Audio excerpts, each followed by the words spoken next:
Жалал Абад шаардык кеңешинин депутаттары футбол талаасында беттешти. Фракциялардан куралган 6 команданын таймашын кала мэри Мураталы Тагаев, шаардык кеңештин төрагасы Айбек Жолдошов ачып берди. Эл өкүлдөрү кызыктуу оюн көрсөтүштү. Жыйынтыгында Кыргызстан фракциясы 12 упай менен биринчи орунду камсыздады. Ал эми Ата журт фракциясы 9 упай менен экинчи орунга жетишип, 3-чү орунду Өнүгүү Прогресс ээледи. Жеңген командаларга акчалай сыйлыктар ыйгарылды. Ушул сыяктуу спорттук иш-чаралар мындан ары да улантылат.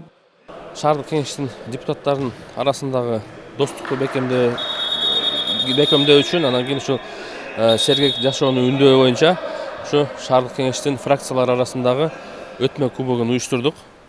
Бул деген ар бир фракциянын өзүнүн кошкон салымынын негизинде болуп атат. Бюджеттен акча каралган жок буга. Ошентип биз бүгүн биринчи жолу өткөрүп атабыз. Bundan ары ай сайын же бир 2 айда бир ушул турнирди уюштуруп турабыз. Ана биринчи тайм болду. Биз Өнүгүү менен СДБК катышып ойнодук. 3-2ге Өнүгүүнү жеңип алдык. Биздин балдарыбыз, депутаттарыбыздан спорт тараптан мында күчтүү экен. Булар менен тең тайлашып, мына мен да ойноп атам.